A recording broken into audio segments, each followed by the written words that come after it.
Una vez más, familia, Dios les bendiga y damos gracias al Señor porque ha llegado también el tiempo de la palabra y otra manera más en la que adoramos a Dios también. Como diría Luis Carlos, eso pasa en vivo, eso pasa en las mejores familias. Y damos gracias al Señor por eso, porque es un indicativo de que no somos perfectos. Aquí no hay nadie perfecto y nos equivocamos y cometemos errores. Y le damos gracias a Dios por eso, porque podemos reconocer nuestros errores. Vamos a orar y vamos a pedirle a Dios que hable a nuestras vidas. Señor, como te cantábamos hace un tiempo, te necesitamos, Señor. Te necesitamos a cada instante, te necesitamos a cada momento. Somos muy prontos para salir de tu palabra, somos muy prontos para salir de tu dirección, para salir de lo que a ti te agrada. Somos muy prontos para alejarnos de ti, Señor, y te pedimos perdón. Te pedimos que nos tomes, Dios, que nos aguantes bien fuerte y que no nos dejes hacer lo que nosotros queremos, sino que hagas tu voluntad. Ponnos en el camino, Señor. Te lo agradecemos, Señor. Quita todas las cosas que tengas que quitar de nosotros, Señor, de nuestro corazón, de nuestros pensamientos, de nuestras emociones, y ves poniéndolo todo en su lugar, Señor. Sabemos que va a doler, sabemos que en ocasiones será incómodo, pero te pedimos que sigas trabajando en nuestras vidas para tu gloria y para tu honra. Padre, tú has establecido en tu palabra que la congregación se siente bajo la predicación en el día del Señor y que es una manera también en la que tú le hablas a tu pueblo. Háblanos, Dios. Estamos aquí como aquellos que están implorándote, rogándote que nos hables, que nos ministres, que nos des una palabra a través de tu palabra, no fuera de tu palabra, sino a través de tu palabra, que nos des una palabra a nuestras almas y que nos animes, que nos ayudes, que nos fortalezca para ponerla en práctica, Señor. Habla, Señor. Tus siervos quieren escucharte, Señor. Te lo suplicamos por los méritos de Cristo. Amén. Y estamos en Primera de Samuel, hemos llegado al capítulo 8. Estamos predicando consecutivo, o sea, expositivo consecutivo, pero ¿en qué sentido? Normalmente nosotros lo hacemos capítulo a capítulo. En esta ocasión no lo estamos haciendo así, pero van a ver cómo vamos a estar leyendo al contexto, qué está antes, qué está después. Y en ese sentido sí estamos predicando de manera expositiva consecutiva. O sea, no estamos aislando una historia de otra historia. Cuando hemos predicado una historia en Primera de Samuel, ahora llegamos al capítulo 8, estábamos en el capítulo 3, pero todo el tiempo vamos a ir conectando.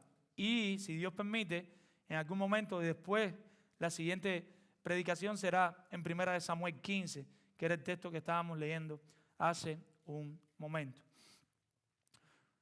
Ahora, olvidándonos de eso, yo quiero que piensen en algo. Y usted puede darme o no darme la razón. Y quiero que piensen esto. Y es que las personas no quieren saber de Dios. Las personas no quieren saber de Dios. Yo me atrevo un poquito más. Yo digo, nadie quiere saber de Dios. Piensen en los jóvenes que les rodean. Yo no quiero que se ponga a filosofar. Yo quiero que piensen en su alrededor, de manera sencilla, de manera común. Las personas que usted conoce, los jóvenes que conocemos, en su gran mayoría, a no ser los jóvenes creyentes que han sido redimidos, por ellos mismos quieren saber de Dios. No quieren saber de Dios. Ellos no tienen tiempo para Dios. Ellos están tan entretenidos en sus aparatos eléctricos, ellos están tan entretenidos en las redes sociales que tú les vas a hablar de Dios a los jóvenes y los jóvenes no quieren saber de Dios. No les interesa Dios. Pero no le echemos la culpa a los jóvenes. Vamos a los adultos y pensemos en los adultos no redimidos. Estoy hablando de adultos que no son creyentes. Y nosotros nos acercamos y le decimos, vamos al grupo de vida, vamos a la iglesia el domingo. ¿Y cuál es la respuesta de los adultos? No tengo tiempo, tengo que trabajar, estoy cansado. Yo trabajé el sábado entero, el domingo ir a la iglesia. ¿Y saben por qué? Porque los adultos tampoco quieren saber de Dios. Quizás usted lo sabe, hay un movimiento, lo digo con gracia y con amor, porque quizás muchos de nosotros estábamos ahí antes, o quizás alguno de ustedes todavía está ahí, pero con toda la gracia y con todo el amor que lo pueda decir, las personas homosexuales y las personas lesbianas no quieren saber de Dios. Tú te acercas a ellos y ellos están viviendo en su pecado, ellos están viviendo su propia vida y tú les quieres hablar de la persona que más los va a amar en el mundo, que es el Señor. Tú les quieres hablar del Señor y no quieren los homosexuales y las lesbianas saber de Dios. Lo digo con respeto una vez más. Si usted se encuentra aquí en esa condición, Es mi oración que el Señor abra sus ojos para que Cristo sea suficiente para usted. Las madres que quieren realizarse un aborto no quieren saber de Dios. Conozco madres que ellas quieren hacerse el aborto y tú les quieres hablar del Señor, les quieres hablar que es una vida que Dios da, que si no lo quieren en última instancia podemos buscar la manera de que lo pase a un centro y que otra persona lo adopte, pero que no tenga su bebé, que tenga su bebé, que es una vida dada por el Señor, pero no les interesa lo que Dios piense. Las personas no quieren saber de Dios. Ustedes piensan en los gobiernos de todo Norteamérica, Centroamérica y ahora Sudamérica, y cada día los gobiernos se mueven más a la izquierda, cada día los gobiernos son más liberales y cada pensamiento, cada día se aleja más de lo que dice la Escritura. Cada día, cada decisión, y no podemos decir que este gobierno es mejor que el otro, no estamos hablando de gobierno, pero vemos cómo los gobiernos se están moviendo de una manera radical a la izquierda, y la izquierda lo que hace es alejarse completamente de la palabra del Señor, de los principios bíblicos en los cuales se fundamentaron esta nación y muchas otras. ¿Pero por qué pasa eso? Porque los gobiernos no quieren saber de Dios. ¿A dónde los llevo? A que nadie quiere saber de Dios. Pero lo interesante es que esto no es nada nuevo, mi hermano. Hermano, visita que me acompaña, esto no es nada nuevo.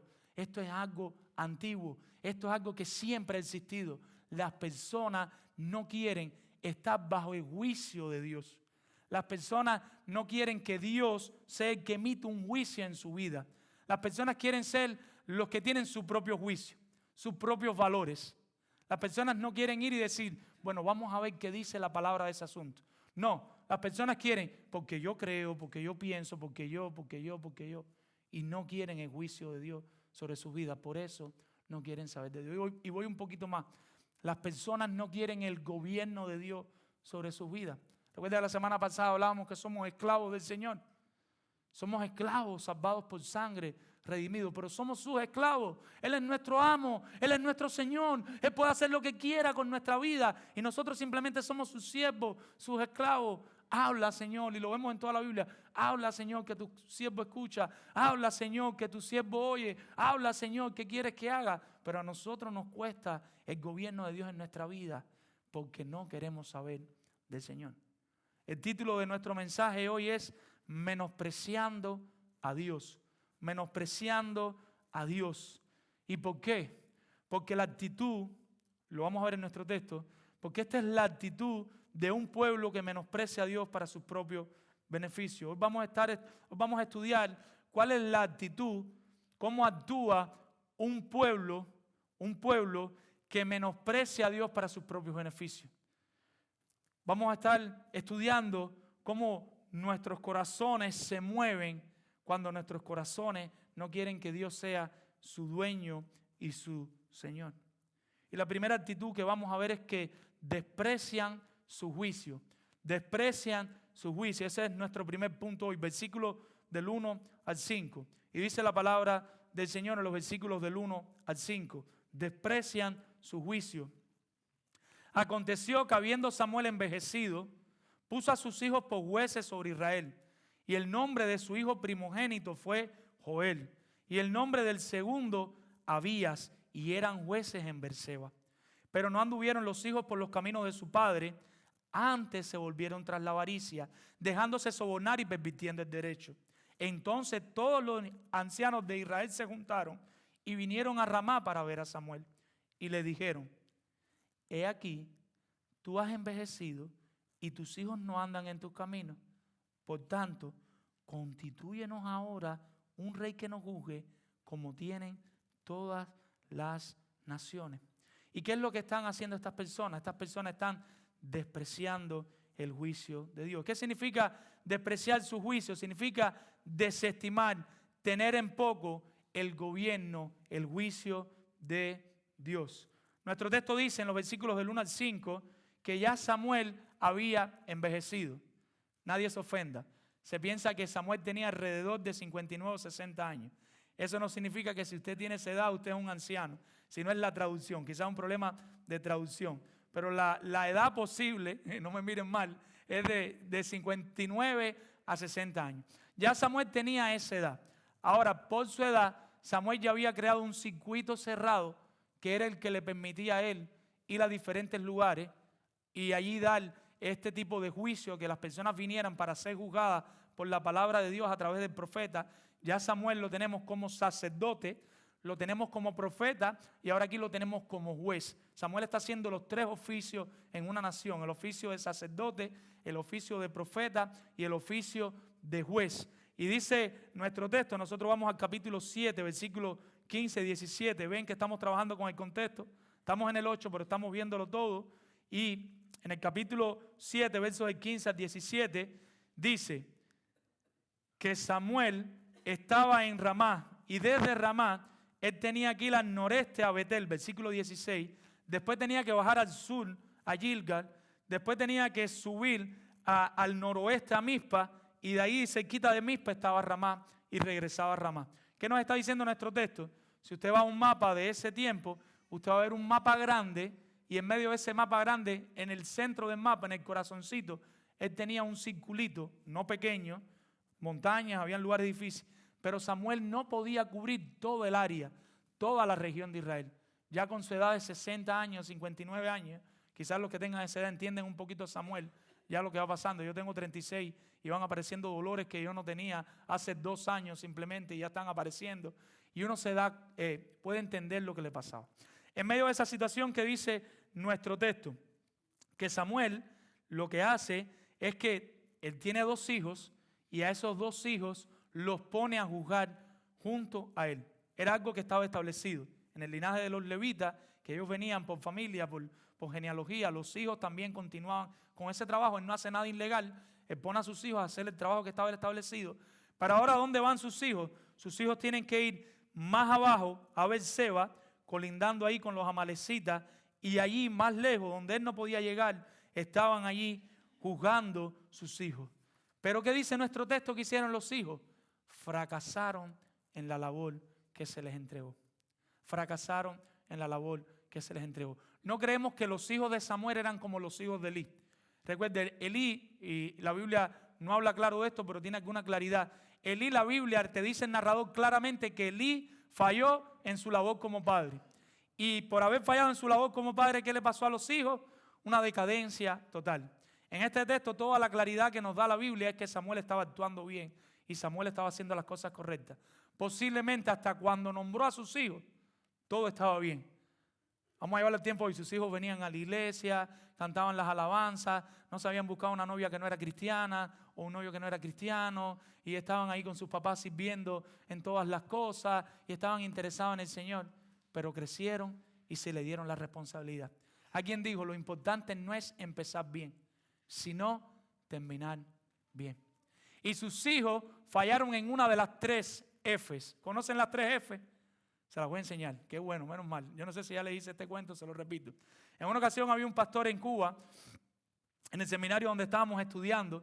Él es de aquí de Estados Unidos, de Edba, y él nos dice, casi siempre los pastores fallan en una de las 3 Fs, pero yo creo que todo creyente puede fallar en las 3 F. ¿Y cuáles son las 3 F? La falda, las mujeres, o sea, los hombres, casi siempre los pastores se van atrás de una mujer y dejan a su esposa. La segunda F, la fama. Todo el mundo no sabe lidiar con la fama y a medida que cualquiera de ustedes, cualquier pastor se va viendo un poco famoso, como que se le sube la fama a la cabeza y se va del circuito, pero ellos fallaron en el tercero, la fortuna. ¿Y en qué fallaron? Véanlo en nuestro texto, dice versículo 3, pero no anduvieron los hijos por los caminos de su padre, antes se volvieron tras la avaricia, dejándose sobornar y pervirtiendo el derecho, lo cual nos dice que no fue que ellos llegaron y le dijeron a las personas, mira, te doy la respuesta que tú quieres si me das esto, sino que funcionaba al revés. Voy a utilizar una segunda ilustración y no voy a hacer más anécdotas, pero creo que nos traen un poquito de claridad para entender. En otra ocasión, otro pastor también, amigo mío también, nos cuenta, los pastores en el seminario nos contaban mucho, por eso me gusta mucho en el seminario tener de profesores pastores, porque no era solo la enseñanza, sino que nos compartían sus experiencias y uno se llenaba mucho con esa clase física, con el pastor al frente, y él nos contaba cómo había una familia en Matanza. Este pastor era de Pinar del Río, pero estaba pastoreando en otra provincia, en Matanza, en un pueblito pequeño. Ellos no tenían dinero y él y su esposa tenían que ir al seminario a estudiar, y había una familia muy generosa que les empezó a dar dinero, y todas las semanas le daban un dinerito para que ellos se pagaran el transporte, para que ellos fueran al seminario, a La Habana, a estudiar, pero pasó algo. ¿Y qué fue lo que pasó? En algún momento la familia cayó en pecado. Como él era un pastor bíblico y su esposa lo apoyaba en su ministerio, lo trajeron a la iglesia y tuvieron que disciplinar a esa familia. ¿Qué ustedes creen que fue lo primero que hizo la familia? Decirle, con todo lo que nosotros les hemos ayudado a ustedes y ahora ustedes nos están haciendo esto. Algo similar estaba pasando con estos jóvenes. O sea, estos jóvenes no le propusieron a nadie nada, pero llegó el momento de la prueba. Llegó el momento donde alguien les dijo, mira, te doy dinero si cuando tú emitas el juicio, lo emites a favor mío. ¿Recuerdan al rey Salomón cuando le trajeron las dos mujeres y el niño? Imagínense algo similar. Una de las madres le hubiera dicho a Salomón, pero Salomón no necesitaba dinero. No sé, te doy tanto dinero por esto.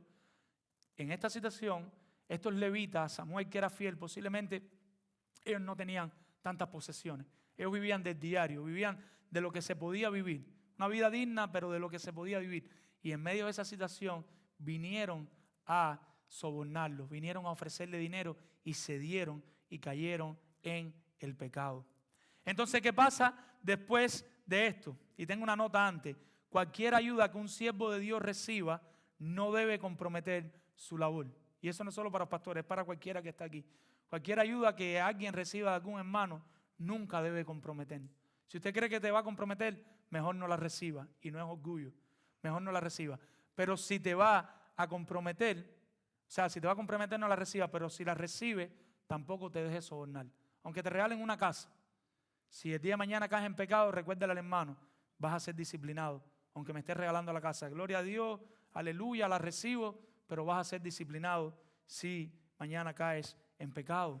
¿Y qué pasó? Salió un grupo de diputados republicanos y demócratas de toda la nación. Lean el texto, véanlo en el texto. Entonces todos los ancianos de Israel se juntaron y fueron a Ramá, que era donde residía Samuel. Y van para allá todos los gobernantes del país a ver al juez Samuel.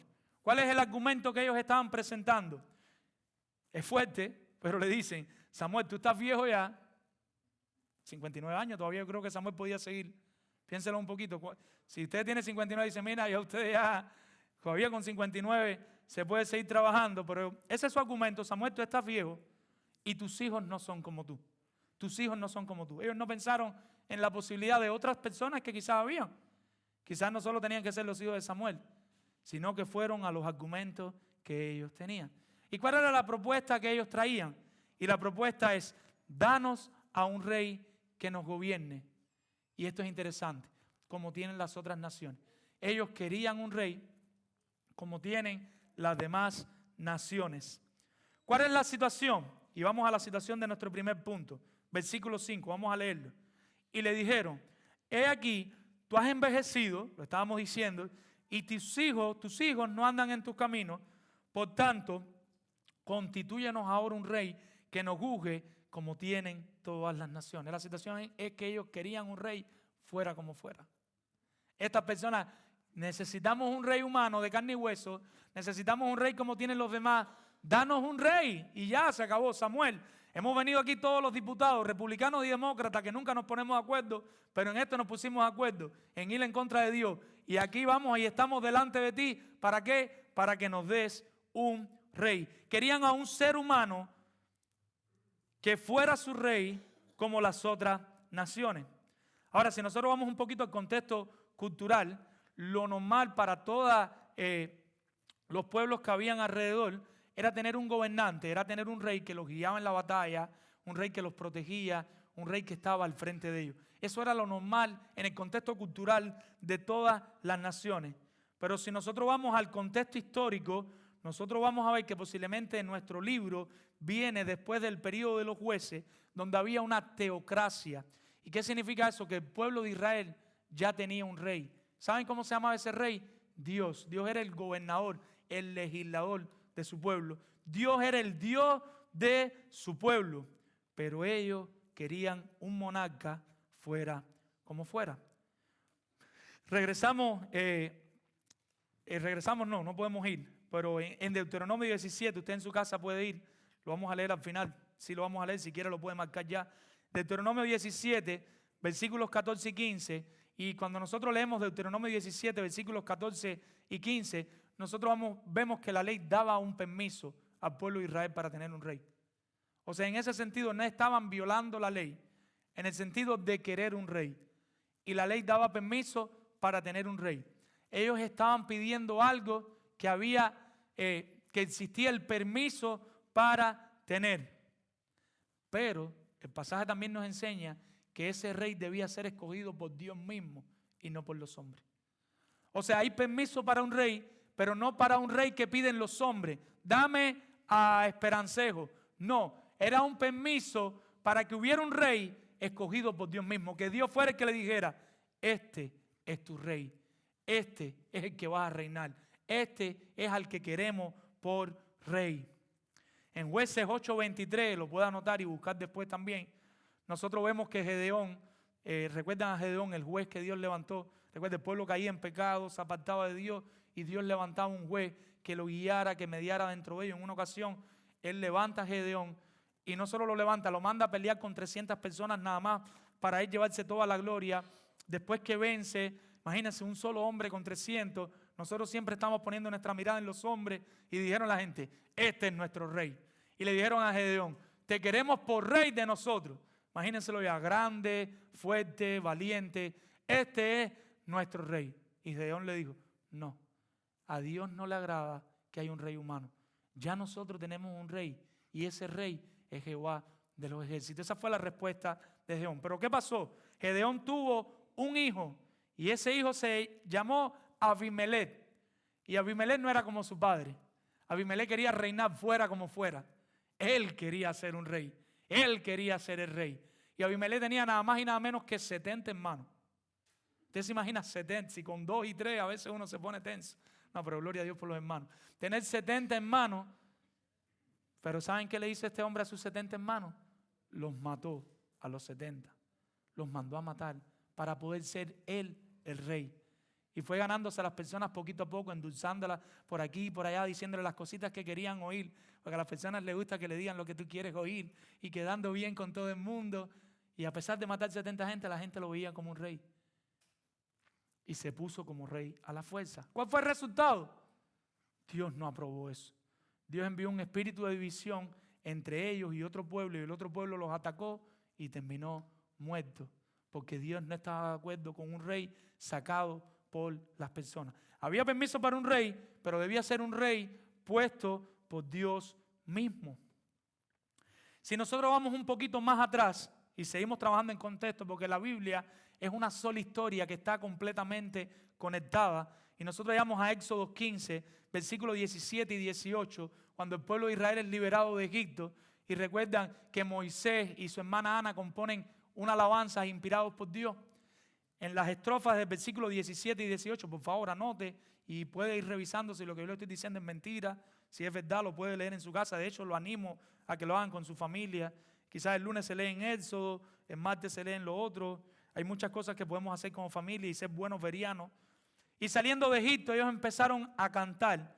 Y parte de la canción era esto: que Dios le daría una nueva tierra y que Él sería su rey para siempre.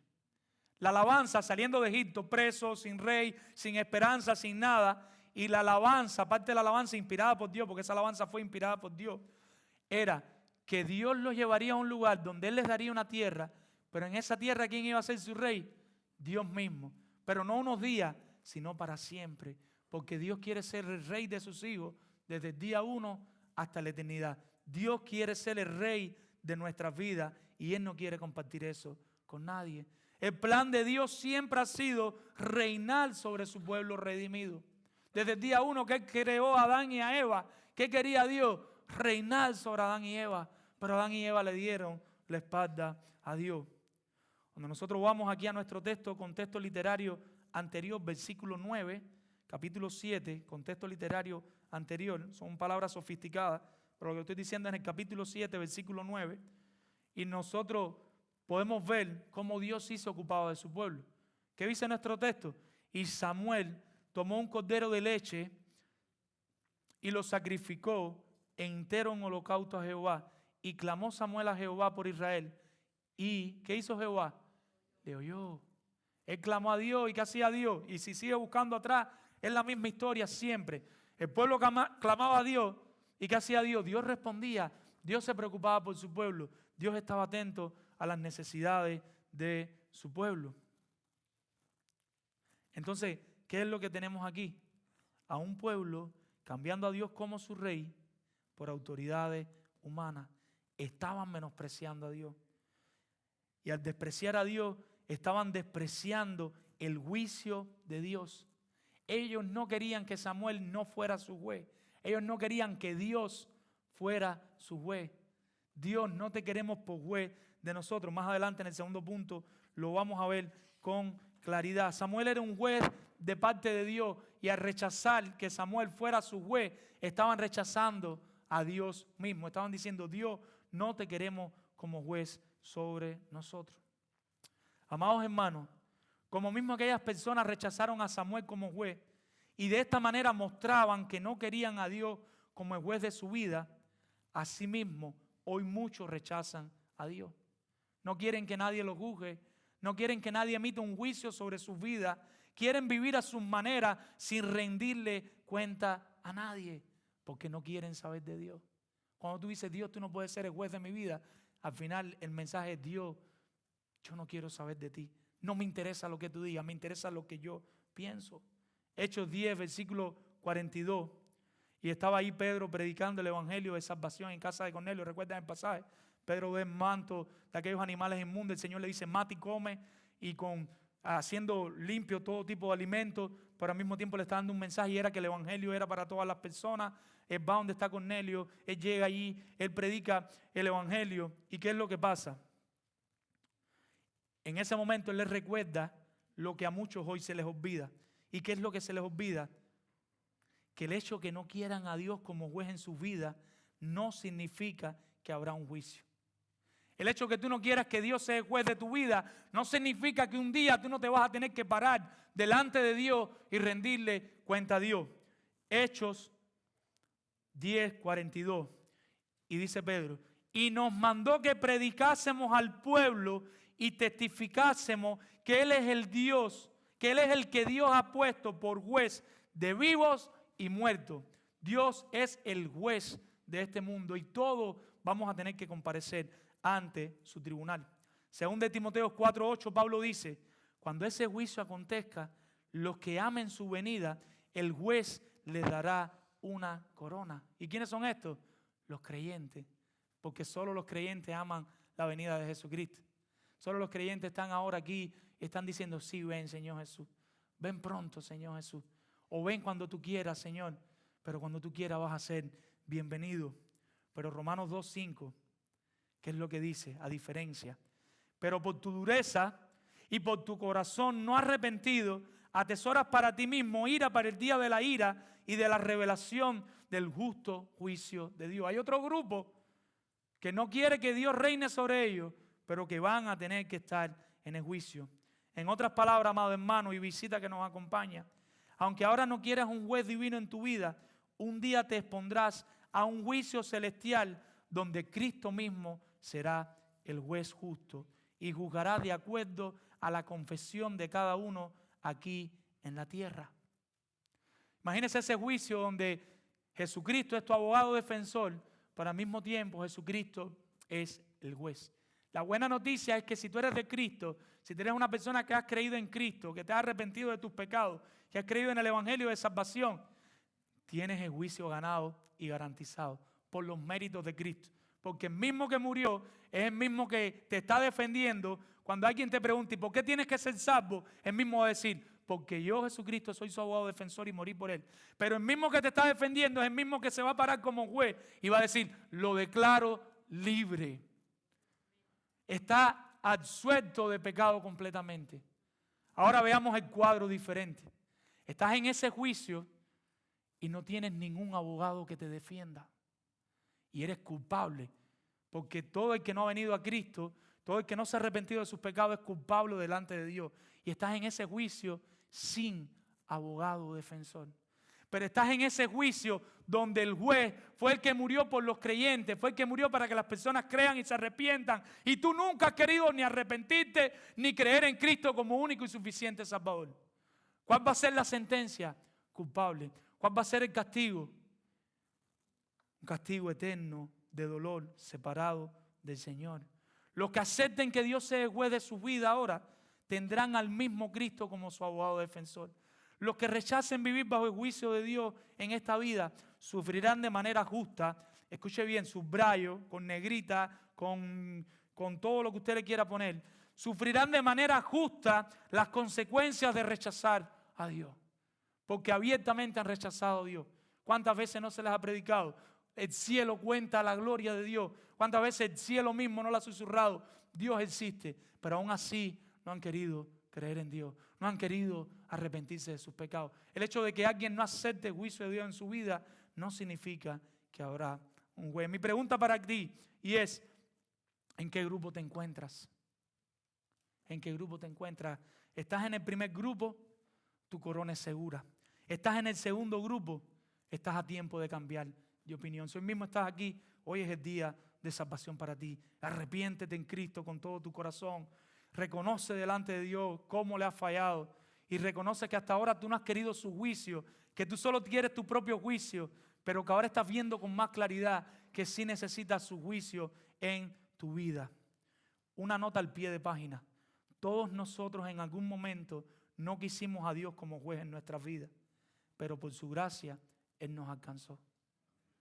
Lo digo para que no salgamos como puros fariseos cintas negras a mirar a las personas por arriba del hombro, sino que recordemos que nosotros éramos los que un día tampoco queríamos a Dios juzgando en nuestra vida. Dios, no te metas. Quizás eso sonaba, mami, déjame tranquilo ya, mami. ¿Hasta cuándo, mami, con la Biblia? O papi, ya, por favor, deja a Dios tranquilo. O abuelo, o tío, cualquier familiar, un amigo que sea creyente, amiguito de la escuela, ya no me hablen más de Cristo. Me recuerdo una vez, no de manera directa, pero cuando uno se convierte no tiene otra cosa que agradecer a Dios. Y estoy en el comedor con 3 amigos que eran los que siempre comíamos en la universidad, estábamos comiendo y parte de mi vocabulario ya era, gracias a Dios, si Dios quiere. Y nosotros decimos un guajiro, no sé cómo se dice en los otros países, guajiro Troncú, que era amigo mío, que lo quiero con el alma, se me paró y dio 2 piñazos en la mesa y dice, ¿hasta cuándo ya gracias a Dios? Y si Dios quiere, ya me tienes loco con eso. Pero un día yo era esa persona también. Un día yo tampoco quería el juicio de Dios en mi vida. Mi hermano, meditemos en eso y con esa gracia sigamos insistiendo, sigamos predicando para que las personas que nos rodean puedan ver la belleza de tener un juez como nuestro Señor. Y esa es la primera actitud. La primera actitud es desprecian su juicio, versículo del 1 al 5. Ahora vamos a ver versículo del 6 al 9, la segunda actitud, y es que rechazan su gobierno. Rechazan su gobierno. No solo no quieren ser juzgados por Dios, que haya un juicio, que haya algo escrito que lo juzgue, sino que no quieren ser gobernados, dirigidos por Dios mismo. No quiere que Dios sea quien dirija sus manos y sus pies. No sé si han visto en una ocasión una marioneta que tiene unos hilos y la ves de lejos no te das cuenta, pero nosotros en un sentido deberíamos anhelar que Dios sea moviendo nuestras manos y nuestros pies. Estas personas, como muchos hoy, no quieren que Dios gobierne su vida. Rechazan su gobierno. Leemos la palabra para que sea la palabra hablando y no nosotros. Versículos del 6 al 9. Pero no agradó a Samuel esta palabra que dijeron, danos un rey que nos juzgue. Y Samuel oró a Jehová. Y dijo Jehová a Samuel, oye la voz del pueblo en todo lo que te digan, porque no te han desechado a ti, sino a mí me han desechado, para que no reines sobre ellos, conforme a todas las obras que han hecho desde el día que los saqué de Egipto hasta hoy, dejándome a mí y sirviendo a dioses ajenos, así hacen también contigo. Ahora pues, oye su voz, mas protesta solamente contra ellos y muéstrale cómo les tratará el rey que reinará sobre ellos. Estos líderes le hicieron una propuesta a Samuel, una propuesta que le desagradó completamente. Samuel dice, pero ¿están locos? ¿Cómo me están pidiendo un rey? ¿En qué mente cabe que ellos tienen el derecho a pedir un rey y el rey que ellos quieran? ¿A quién se le ocurre eso? Querían un rey para que los juzgara, un rey que pronunciara sentencia ante ellos, un rey que los vindicara o que los castigara. Al Samuel escuchar esto, Samuel fue al mejor lugar que nosotros podemos ir cuando estamos tristes o confundidos. Samuel fue al mejor lugar que nosotros podemos ir cuando no sabemos qué hacer. Y dice Matthew Henry en su comentario que Samuel fue de rodillas delante de Dios. Y muchas veces nosotros en situaciones similares no vamos delante de Dios. No vamos delante de Dios. Versículo 6 al final. Y dice, danos un rey que nos juzgue. ¿Y cómo termina Samuel? Y Samuel oró a Jehová. Samuel fue delante de Dios. Samuel puso su queja, su preocupación delante de Dios. Samuel no salió a murmurar con otros hermanos, pero esto, pero lo otro, pero ¿por qué esto? Pero no es fácil, esa gente no sirve para nada. No, Samuel fue directo donde estaba Dios. Él fue a llevar la carga al lugar correcto, Señor. ¿Por qué está pasando esto, Señor? Señor, ¿qué es lo que pasa? Mira lo que quieren estas personas, Señor. Samuel fue al Rey de Reyes, al Señor de Señores. Y Dios le responde. Y lo que Dios le responde me llama más la atención todavía. Y Dios le dice, presta oído a lo que te dicen. No lo tomes personal, porque no te están desechando a ti, sino a mí. Y en ocasiones a nosotros nos pasan cosas con nuestro cónyuge, con nuestros hijos, nuestros compañeros de trabajo, nuestros hermanos, y nosotros nos las tomamos personal. Nos pasa que nosotros decimos, pero ¿qué tiene esa persona conmigo? La tiene cogida conmigo. Y se nos olvida que a veces no es con nosotros. El problema es con Dios. Y como el problema es con Dios y tú estás emitiendo el juicio de Dios, tú estás diciendo lo que Dios dice, aparentemente el problema es contigo. Pero si vas bien al corazón, si te fijas bien en el cuadro, el problema no es contigo. El problema es con Dios. Siempre que alguien se moleste contigo por algo que está en la Biblia, el problema no eres tú, el problema es el Señor. No te lo tomes a título personal, porque Dios no lo hizo. Y siempre aprendemos algo nuevo del Señor. ¿Y qué Dios les recuerda? Samuel, Samuel, es a mí a quien no quieren. El problema no es contigo. Es que no quieren que yo gobierne su vida. No quieren que sus vidas sean dirigidas por mí. No quieren que yo reine sobre ellos. Y les dice en el texto, este es un pecado más de los tantos que han hecho contra mí desde que salieron de Egipto. Hoy te tocó a ti. Si no hubiera estado Samuel, le hubiera tocado a Rodrigo, le hubiera tocado a Ernesto, le hubiera tocado a Andrés, le hubiera tocado a otra persona. ¿Quién estaba ahí? Samuel. Por eso en nuestra Biblia aparece Samuel. El problema no era Samuel, el problema era Dios. El problema de ellos era con Dios mismo. No querían a Dios reinando sobre ellos. Pero ahora viene lo interesante. ¿Y qué les dice Dios? Escúchalo. Solamente adviértele cómo es que los gobernará el rey que están deseando, por el que me están cambiando. Y me llama la atención cómo Dios no se defiende y cómo le pide a Samuel que no lo defienda. Nosotros hubiéramos ido para él y hubiéramos dicho, Samuel, dile y recuérdale desde Éxodo hasta hoy cuántas codornices les di, cuántos panes le mandé, a cuántos ejércitos destruimos, cuánta ropa les regalé, la cantidad de agua que han tomado que salió de la roca. Pero Dios no hace eso. Dios le dice a Samuel, no me defiendas, no te defiendas tú tampoco. No nos defendamos, que sea Dios juzgando nuestra causa por su palabra. Escúchalo y adviértele. Ustedes quieren otro rey, esto es lo que les va a pasar, porque Dios no trabaja así. Y una nota, debemos aprender del carácter de Dios. Debemos aprender a no defendernos, sobre todo si hay aquí alguna esposa de pastor. Es duro ver cómo a tu esposo lo maltratan y no defenderlo. No lo defienda, no lo defienda, descansen en Dios. Si eres esposa de pastor y estás aquí, ven cómo por la espalda hablan de tu esposo, cómo lo maltrata, cómo dicen injusticia. No lo defienda, quedémonos callados. Y si eres un esposo es un poquito más difícil, pero igual no te defiendas tú mismo tampoco. No te defiendas. Situación. ¿Cuál es la situación de nuestro contexto? Versículo 7 al final. No te han desechado a ti, sino a mí me han desechado para que no reine sobre ellos. El problema es que ellos no querían que Dios fuera el rey. Más claro, ni el agua. La palabra reina en hebreo es malak. Y básicamente el término se refiere a cumplir las funciones de un gobernante en relación con sus súbditos. No queremos que Dios sea nuestro gobernador. No queremos que Dios sea quien reine. No queremos que Dios sea quien dirija nuestras vidas. En otras palabras, no querían seguir bajo el gobierno de Dios. El gobierno de aquel que los había sacado de Egipto, de aquel que los sostuvo en el desierto, de aquel que los introdujo en la tierra prometida, no les interesaba. Querían su propio rey, querían que su pueblo luciera, y esto llama más la atención todavía, como los otros pueblos. No estaban contentos. Aquí viene pecado, descontento, a los que les gusta la consejería. ¿Cuál es el pecado? El descontento. Ellos tenían un gobierno, tenían un rey, pero en el descontento uno no mira la mata de naranja del patio de uno.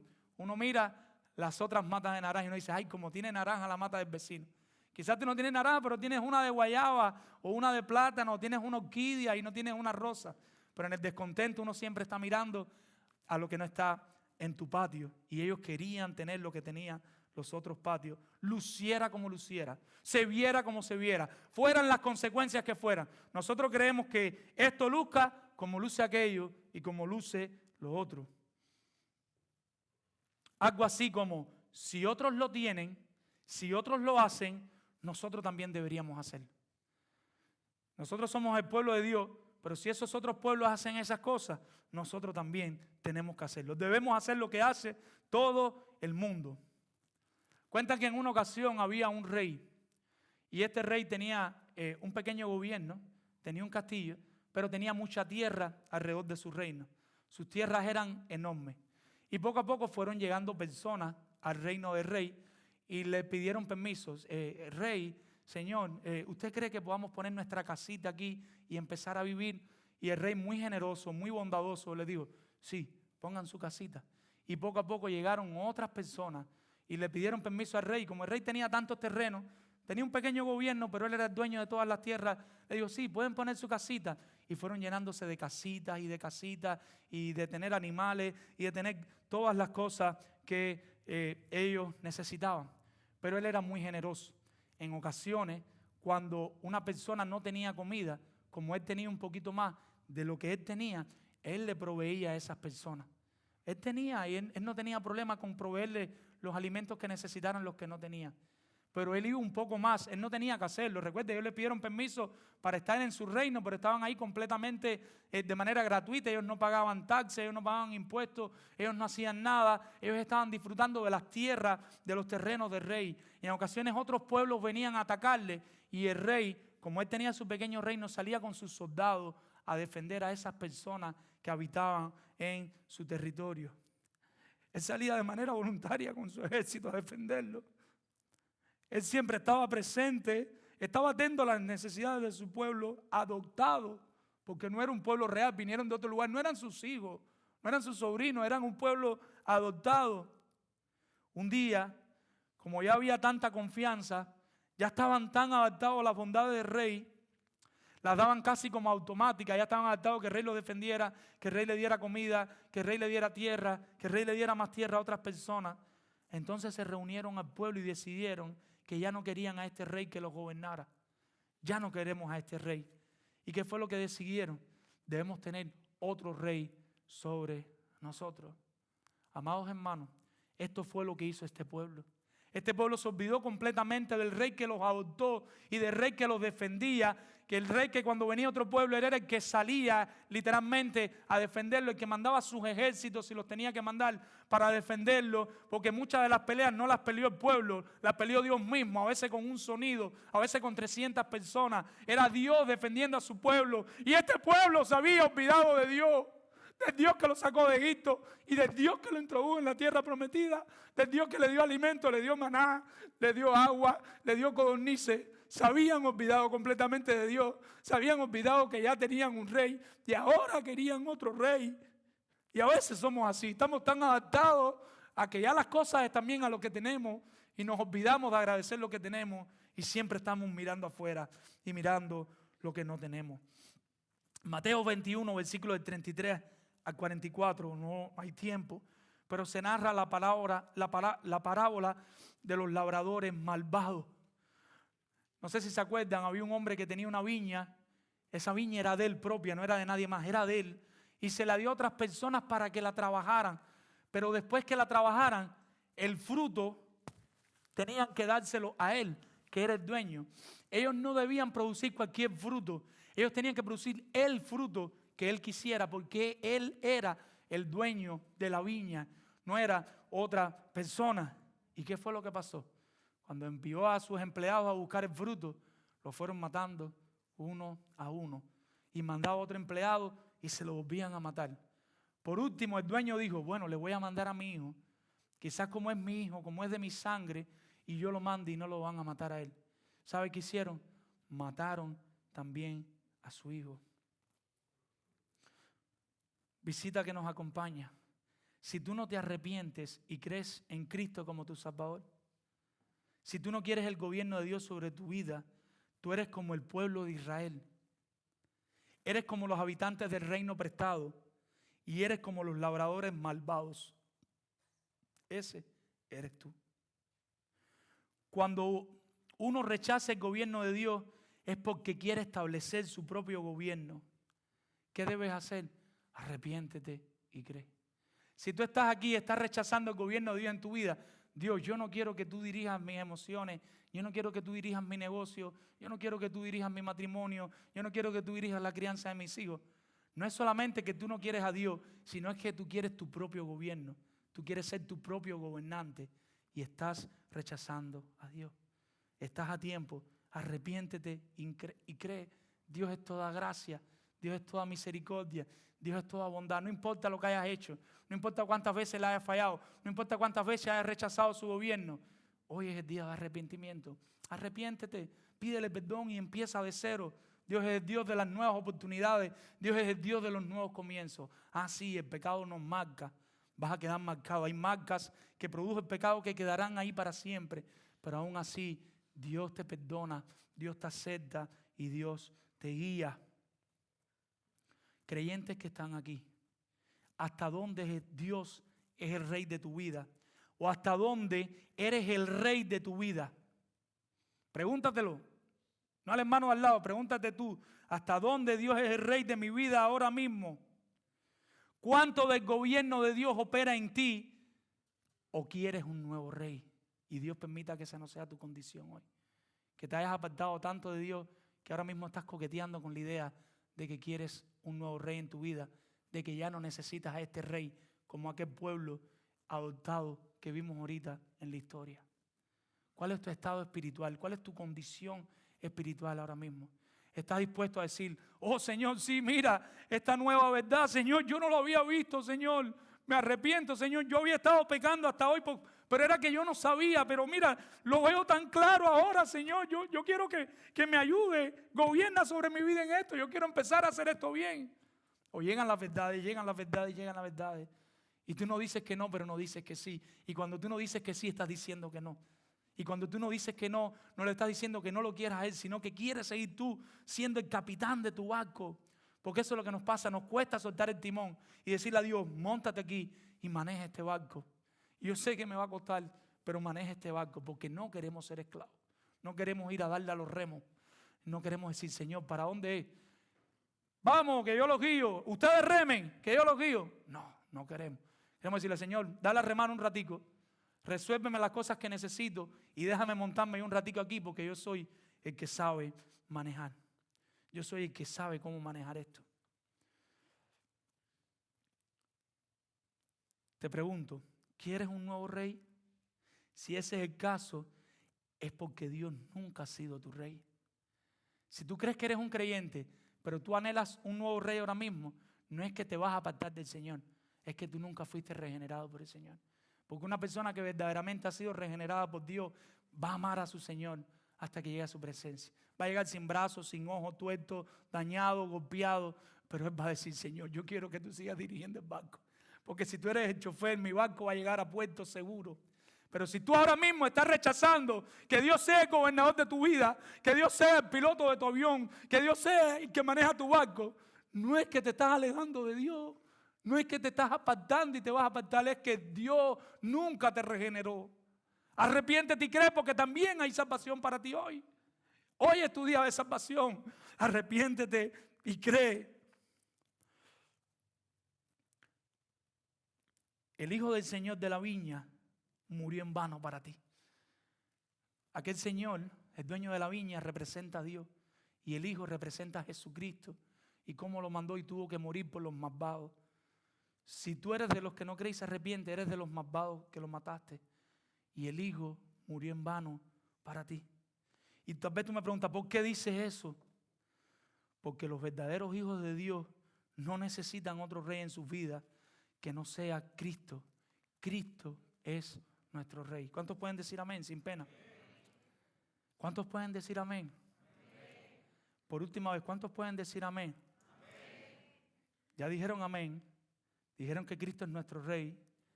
Te pregunto ahora, ¿Cristo es el rey de tus deseos ahora mismo? No me respondas ahora, no me respondas. ¿Cristo está controlando tus deseos ahora mismo? Dios permita que sí, mi hermano, pero no siempre es tan fácil. No siempre está fácil. Nosotros anhelamos que Dios cada día sea más rey y que gobierne más en nuestra vida. Pero ahora preguntémonos, ¿Cristo es el rey de nuestros deseos ahora mismo? ¿O estoy haciendo lo que mi carne anhela más que lo que Dios anhela? Utilizamos la ilustración una vez de los 2 peces. ¿A qué pez estás alimentando más? ¿Al de la carne o al pez espiritual? ¿A cuál estás alimentando más? En dependencia del que alimentes más, ahí es donde vas a crecer más. Y te vuelvo a preguntar, no me respondas, por favor, no me respondas. No me responda, analiza. Cristo es el rey de nuestros deseos, de tus deseos. Llévalo a personal. Señor, tú eres el rey de todos mis deseos. Todos mis deseos se manejan por ti. Cristo es el rey de nuestras finanzas. Las finanzas en tu hogar son manejadas por Cristo, son controladas por Cristo. No me responda, por favor. No me responda. Cristo es el rey de nuestras emociones. Cuando tienes egoísmo, orgullo, etcétera, etcétera. Ahora se nos vieron todas las emociones. Cuando vienen esas emociones a tu vida, que pueden venir porque somos pecadores, recuerden, nosotros no estamos completamente santificados, pero cuando vienen, tú les recuerdas a tus emociones, Cristo es mi rey. Y tú les dices, el que está gobernando en mi vida es el Señor. Y yo me arrepiento. Ayúdame, Señor, a lidiar con esta codicia que estoy sintiendo ahora mismo. Ayúdame a lidiar con esta lujuria que estoy sintiendo ahora mismo, Señor. Porque tú eres mi rey. Usted se lo puede pedir así al Señor. Usted se lo puede decir así al Señor. Ayúdame, Señor, en medio de esta tristeza que tengo que agobia mi alma. Recuérdale a tu tristeza que tienes un rey que es el rey de tu vida. Eso no significa que no te vas a poner triste, pero tienes un rey que gobierna tu vida. Cristo es el rey de tus emociones. Y una última pregunta. ¿Cristo es el rey de nuestro caminar? ¿A dónde van tus pasos? ¿Tus pasos diariamente se acercan más a Cristo, al reinado de Cristo? ¿O tus pasos se están alejando del reinado de Cristo? ¿A dónde están tus pasos? Y cualquiera aquí con más de 12 años puede hacer ese análisis ahora mismo. Quizás algunos hasta con menos. Cualquiera aquí que tenga menos de 12, 13 años puede pensar, ¿los pasos que estoy dando ahora mismo me acercan más a Dios o me están alejando más de Dios? Cualquiera que sea la situación, la decisión que tú y tu familia están tomando al futuro, te pido en el nombre de Cristo, piensa, medita y ora. Y piensa si esa decisión que estás tomando para ti y tu familia te acerca más a Dios o te aleja más de Dios. Todo es gobernado por Él. Y si algo está en el lugar incorrecto, Él se encargará de ponerlo en su lugar. Los que somos verdaderamente redimidos tenemos esa confianza. Que si ya usted le entregó su alma al Señor, Dios va a poner las cosas en su lugar, mi hermano. Dios es soberano. Dios tiene más poder que nosotros. Él sabe cómo cogernos el brazo. ¿Saben lo que es torcer un brazo? Él sabe cómo cogernos. Y eso es lo que me gusta de Dios. Que Dios no me pide permiso. Él me ama tanto que Él va, me coge por la oreja, me arrastra por el piso, me pasa por el fango y me sienta en su trono sin yo merecerlo. Y ese es el Dios que me enseña la Escritura que existe. Y ese es el Dios que yo creo. Yo no quiero un Dios que quede bien conmigo en todo, un Dios al que solo me diga cositas bonitas. Yo quiero un Dios que me diga lo que está mal, y un Dios que trabaje en mi santificación, y un Dios que me sostiene en el proceso, y un Dios que me cuida, y un Dios que me sigue protegiendo, aún sin yo merecerlo. Lo más importante, ya uno no quiere otro rey gobernando y dirigiendo su vida que no sea Él. Y Dios permita que esa sea la página donde te encuentres, donde tú un día, me interesa tu juicio, me interesa lo que dice tu palabra, me interesa tu gobierno. Dirige mi vida, Señor. Y eso no significa que ya mañana todo está bien y que se acabó el chisme, que se acabó, etcétera, etcétera. No, pero vas a pelear. No quieres, tú quieres el gobierno de Dios en tu vida. Y recordemos, estamos sosteniendo este principio y es la actitud de un pueblo que menosprecia a Dios para sus propios beneficios. Y la primera actitud es que desprecian su juicio, no les interesan los juicios de Dios, rechazan su gobierno, no quieren que Dios sea el gobernante sobre sus vidas, no quieren que Dios sea quien gobierne en su vida. Pero por último, ¿qué hace este tipo de pueblo? ¿Cuál es su actitud? Ignoran sus advertencias. Y esto es lo más triste. Y Dios permita que esto sea para bien hoy al final. Versículos del 10 al 22, terminamos con esto, vamos a terminar. Y dice la palabra del Señor. Y refirió Samuel todas las palabras de Jehová al pueblo que le había pedido rey. Dijo, pues, así hará el rey que reinará sobre vosotros. Tomará vuestros hijos y los pondrá en su carro y en su gente de a caballo para que corran delante de su carro. Y nombrarán para sí jefes de miles y jefes de cincuentena. Los pondrán a sí mismos a que aren sus campos y sigan sus mieses y a que hagan sus armas de guerra y los pertrechos de su carro. Tomará también a vuestras hijas para que sean perfumadoras, cocineras y amasadoras. Asimismo tomará lo mejor de vuestras tierras, de vuestras viñas y de vuestros olivares y los dará a sus siervos. Siga con la vista, lea su Biblia. Diezmará vuestro grano y vuestras viñas para dar a sus oficiales y a sus siervos. Tomará vuestros siervos y vuestras siervas, vuestros mejores jóvenes y vuestros asnos, y con ellos hará sus obras. Diezmará también vuestro rebaño y seréis sus siervos. Y clamaréis aquel día a causa de vuestro rey que os habréis elegido. Mas Jehová no responderá en aquel día. Pero el pueblo no quiso oír la voz de Samuel y dijo, no, sino que habrá rey sobre nosotros. Y nosotros seremos también como todas las naciones. Y nuestro rey nos gobernará y saldrá delante de nosotros y hará nuestras guerras. Y oyó Samuel todas las palabras del pueblo. Regresó donde estaba Dios de nuevo. Se arrodilló delante de Dios de nuevo y la refirió en oídos de Jehová. Y Jehová dijo a Samuel, oye su voz y pon rey sobre ellos. Entonces dijo Samuel a los varones de Israel, idos cada uno a vuestra ciudad. ¿Y qué es lo que pasa aquí? ¿Qué es lo que está sucediendo aquí? Ahora Samuel sale de donde está Dios con un grupo de instrucciones claras de lo que a este pueblo le iba a acontecer. ¿Y qué le dice Dios? Solamente adviértele. Dile lo que les va a pasar. Ellos quieren un rey, diles cómo los va a tratar ese rey que ellos quieren. Y él va para allá y le dice, mira, a sus hijos los van a mandar a la guerra, los van a poner a trabajar en el campo, los van a convertir en herreros y artesanos, los velarán como a los militares del ejército, por grupo, el comandante, el general. Así van a estar los hijos de ustedes con ese rey nuevo que ustedes quieren. A sus hijas la van a volver perfumista, cocinera, panadera. Con tu producción de alimentos van a sostener ahora a los servidores del reino. Antes la provisión era solo para Dios, una porción, una parte, todo lo otro era para ellos. Ahora tendrían que estar constantemente apartándolo de Dios y apartando también todo lo que tenían que apartar para que el rey tuviera su parte y pudiera ser su castillo. Te quitarán de tus empleados, tus propios hijos, tus propios animales para hacer su trabajo. Ustedes mismos que están pidiendo rey, ustedes mismos serán sus siervos. Cuando se den cuenta lo pecador que es vuestro rey y clamen a Dios, como en el tiempo de los jueces, recuerden el tiempo de los jueces, que clamaban y Dios respondía, dice, Dios no les va a responder, Dios no les responderá. Pero ¿qué pasó? No quisieron escucharle, sino que seguían pidiendo un rey. ¿Se acuerdan cuando Pilato fue a entregar a Jesús y estaba ahí, se me olvidó el nombre ahora, Barrabás, ¿y a quién quiere? A Barrabás, así en masa, yo me los imagino así. No, Samuel, no, danos un rey, queremos un rey, Samuel, danos un rey terrenal. Y en otras palabras, recuerda cuál era el mensaje, no queremos a Dios, no queremos a Dios, no queremos a Dios. Insistían en ser como las demás naciones, insistían en que el nuevo rey les daría verdadera protección. En otras palabras, el que tenían, que era Dios mismo, no lo hacía. Estaban diciendo, Dios no nos protege, Dios no sale con nosotros a batalla, Dios no está con nosotros.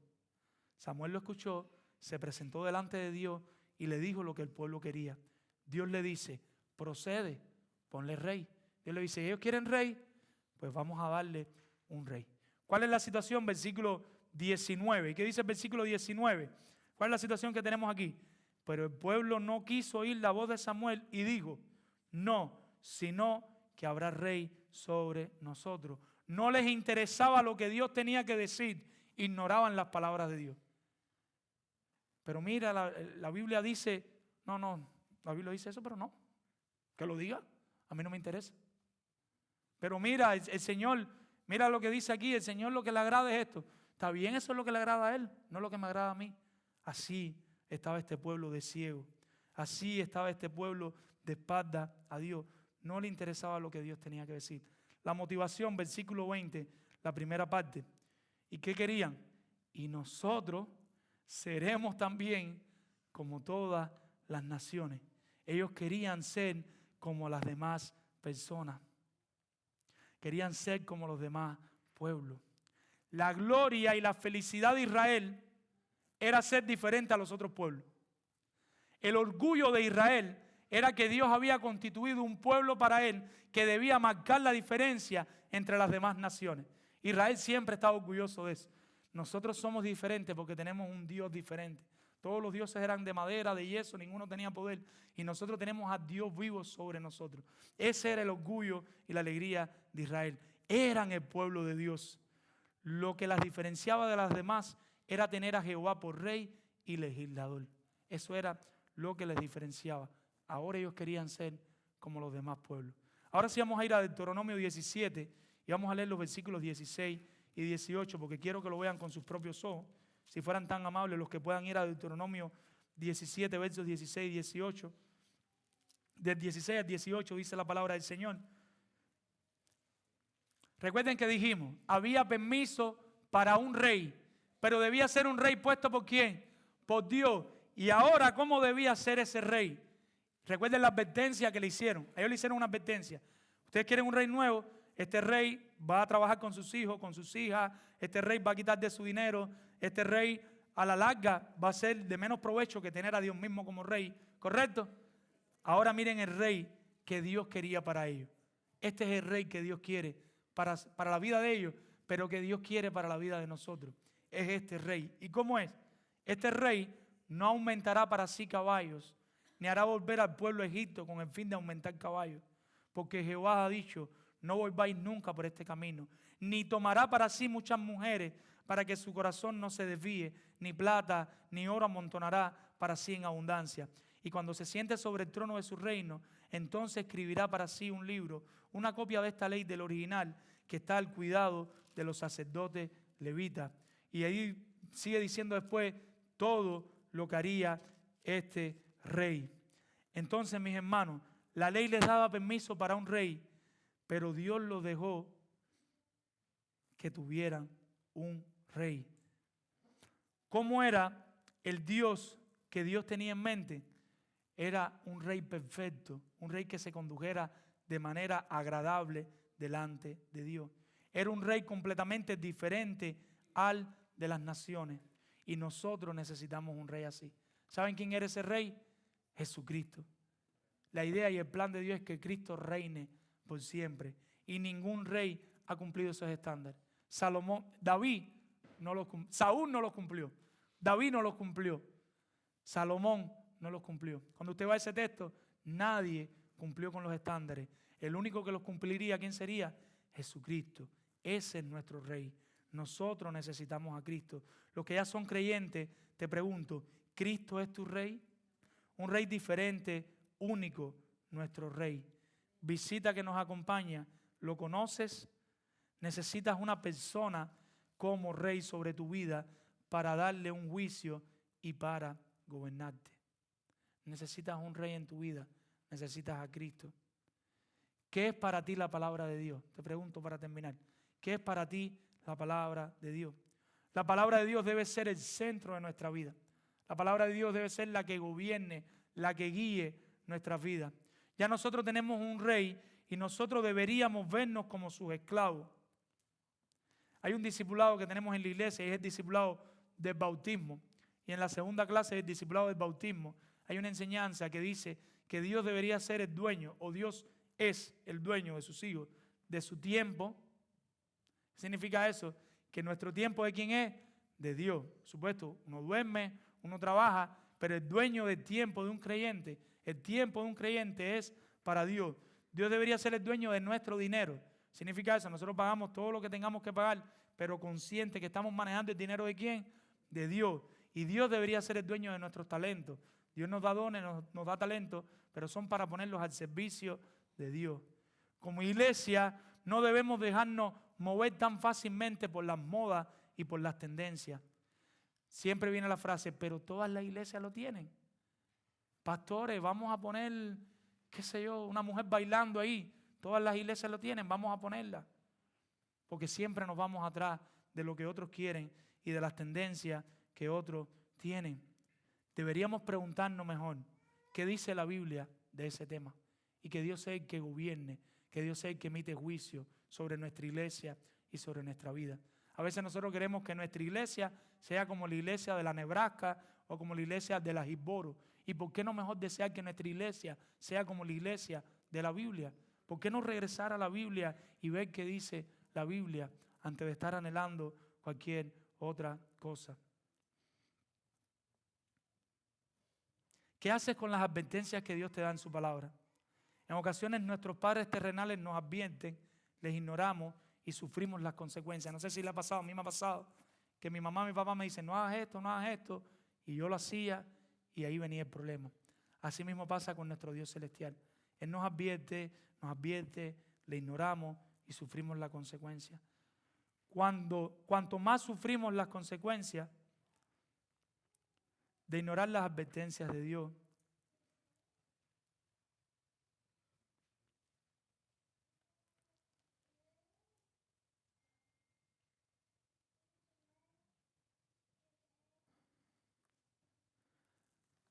voy a tratar de decirlo con otras palabras, ¿hasta cuándo vamos a estar ignorando las advertencias de Dios? Para los incrédulos, necesitas un rey, que es Cristo. Para los creyentes, la advertencia sería, necesitas más del rey, que es Cristo. No seamos un pueblo que desprecie a Dios para su propio beneficio, ignorando sus advertencias, rechazando su gobierno y despreciando su juicio. Vamos a orar. Padre, Señor, en esta hora te pedimos que seas con esta enseñanza, Señor, y que nos ayude, Dios, a ponerla en práctica, Señor. Que nos ayude a obedecerla, Señor. Padre, queremos que seas tú más y más el que emita un juicio en nuestra vida, el que emita un juicio en nuestra iglesia. Que seas tú más y más el que gobierne nuestras vidas, el que gobierne nuestra iglesia, Señor. Ayúdanos a obedecer tu palabra, Señor, sin tener en cuenta las tendencias, las modas, sin tener en cuenta el qué dirán o el que piensen otros, Señor. Permite que Jesucristo sea el Rey de cada uno de los que estamos aquí presentes. Si hay alguien que no te ha conocido, Señor, toca sus corazones, Padre. Abre sus ojos para que te puedan ver con claridad y puedan ver el buen Rey que tú eres, Señor. Que no tienen necesidad de otro Rey que no seas tú, Señor. Atráelos para ti, Señor. Padre, si en algo te hemos fallado, te pedimos perdón y te pedimos que lo que queda seas tú glorificado. En el nombre de Jesús. Amén. Señor les bendiga, mi amor.